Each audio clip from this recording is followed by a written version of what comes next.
Welcome back, friends. Coach Miller Light here. Yeah, you want to get a little thymus thump with me? What do you say? Let's go. Thump the thymus. Put a smile on, amplify the power. All right, Abraham Hicks, Money and the Law of Attraction. You know I'm studying it. Thanks for being my study buddy. Today's chapter was called The Universe Responds to My Attention. So here comes Abraham with the repeat messages that I really could use to hear. They're the same things said over and over again, and I'm very glad because this is what I could use to remember through every moment of my life. And so that's why the show here is to light my own path, to light my path with reminders, because when I'm going through the circumstances of my life and I remember how it goes, when I remember that my current life is a result of my past thought, the current is the past, that it takes time for it to get to me, how it goes, how the materialization, creation of my reality process goes, that the current is the past. When I remember that, then it changes the way I respond to it. And what's Abraham saying today? The universe responds to my attention.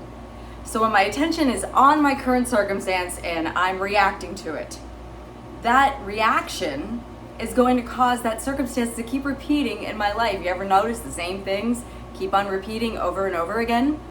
Well, I choose to break the pattern and have good things repeat in my life. So let's see what Abraham has to say today to help us to be more deliberate creators of our reality. That's what I choose to be, a deliberate. So Abraham says, most people believe everything in the universe responds to their words in the same way that other people around them can sometimes be trained to behave. Right? When you tell someone, yes, come to me, you expect them to come. And when you say, no, go away from me, you expect them to go. Okay, so it's funny, but let's get the point here. That we often believe, most people believe, that the universe responds the way other people sometimes respond. If I say, come to me, they come. And if I say, go away, I want them to go. But the universe doesn't work that way. Isn't this interesting and helpful to understand? You live in an attraction-based universe, an inclusion-based universe, which means there's no such thing as no. Okay, there's no such thing as no. This is an attraction-based universe, an inclusion-based universe. Remember, Mary. Choose to remember. This is an attraction-based universe, an inclusion-based universe. The universe knows no such thing as no. So the universe is responding to my attention. Whether I'm saying no to something or I'm saying yes to something, unlike the way I can train humans to respond, the universe always says, here you go. Whether I'm saying yes or no, it's responding to my attention. No is yes. Is that what this is saying? Universally, I think so. No is yes, and that no is an invite. Yes is an invite, and no is an invite. Okay, let's go on to hear what Abraham says. They say, when you give your attention to something wanted, and you say, yes, come to me, you include it in your vibration. And the law of attraction begins the process of bringing it. So when I say, yes, come to me, that thing I'm giving my attention to, this is a helpful thing to remember, is included in my vibration. That I have a vibration. That's helpful to recognize that I am vibrating at different frequencies. And the frequency that I'm vibrating is caused by what my attention is on. So when I give my attention to something and say, yes, I choose you, yes, health, yes, abundant money, yes, joy, fun, and laughter, yes, all the time in the world to do all the things that are closest to my heart, yes, yes, amazing housing, yes, yes, I include it in my vibration, and whatever is included in my vibration is when I then begin to attract. Now, also, when you look at something unwanted and you say, no, I do not want you, go away, the universe brings that also. Really great point. So when I look at something, I say, no, I do not want you other than health. No, I do not want you, not enough money in my bank account. No, I do not want you other than harmony, or whatever it is I'm saying, no, I do not want.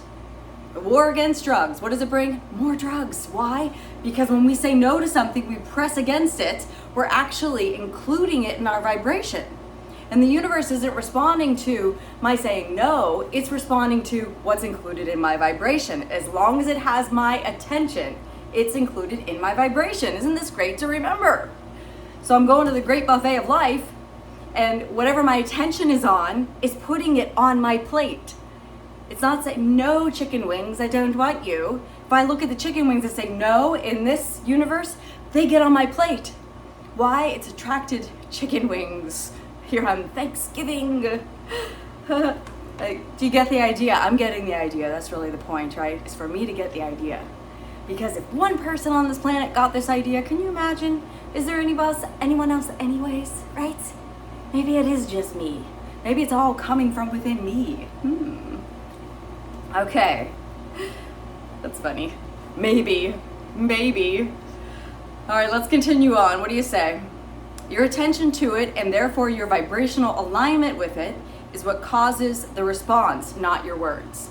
My attention to it is what causes the response, not my words. It's my attention. So no includes it in my vibration. Yes includes it in my vibration. So as you say, perfect health, I seek you, I want you, I bask in the idea of perfect health, you are attracting health. But as you say, sickness, I do not want you, you are attracting sickness. And as you say, no, no, no, it's coming closer, closer, closer, because the more you struggle against something, the more you do not want it, the more engulfed in it you become. Isn't this a great reason to practice this daily practice of making peace with where I am? Because the more I struggle against something, the more I struggle, the more I'm including it in my vibration, the more of that I'm struggling with that I'm going to get. It's not going to stop. The cycle is not going to end until I can stand in the moment. Current girl, right? And what is the struggle? It's me condemning my past self. Because my current circumstance, whatever it may be, that I'm struggling with, who sent it to me? I did. My past self did. So here current girl is, right? And current girl, she's the one who has the power. She could take the baton, right? We're in this relay. And here current girl takes the baton, and instead of taking the baton and running the next leg of the relay, very often what I notice that I do is current girl takes the baton, turns around to the past girl and hits her with it and says, why did you put me in this position? What is wrong with you? Struggling against the current. When I am struggling against the current, I am condemning my past self that gave me that experience. I want you to think about that. What a great thing to remember. That any kind of struggle I'm having, I'm condemning myself because I'm the creator of the experience. So instead, current girl, the one who's in power, the one who's in charge, the one who has the power to change the pattern, this is the girl who can do it, the one right now. If she could stand here and say, okay, what I am where I am. What is the law of allowing? I am where I am, and I'm pleased with it. Why? Why would I be pleased with where I am? Well, because law of attraction is responding to my vibration. It's responding to whether I'm pleased or not. And if I'm not pleased with where I am, all I'm going to get in this attraction-based, inclusion-based universe is more of not being pleased with where I am. It's very interesting and very helpful to remember. So I have to start somewhere. And who's the girl who can do it? Dun, dun, dun, dun, current girl. Let's go. What is she gonna do? She's gonna run her plays. Get in the game. We're in an attraction-based, inclusion-based universe. Whatever my attention is on, and my attention is powerful. That's what the coach often reminds me. Mary, your attention is very powerful. So get my attention on the higher power. Whoa, there we go. There's an all-encompassing answer. I like all-encompassing answers, right? How about on the higher power? How about on something more than me? How about on that inner being, that source energy? Put my attention uppy instead of downy, right? People say, are you down? Oh, she's down. Depressed, down, depressed. Instead, be uplifted by taking the moment. Current girl's the one who can do it. And turning my attention up. Turning my attention to the higher power. Opening a dialogue. What if, just what if, currently a theory, I'm here in the current. I'm in this physical world. And my job is to shine the light of divinity into this realm. How am I going to do it? Certainly not by condemning myself and my choices and the things that I've done and where I currently am. Instead, turn my attention to the higher power and open a dialogue. What do you have to say about this, my inner being, higher self, all that is? What is your take on my circumstance? Open the dialogue. Okay, let's continue on here. What do you say? Let's see what our timing is. Okay, we are at a close, and it has been great to be here. So we'll save the rest for next time.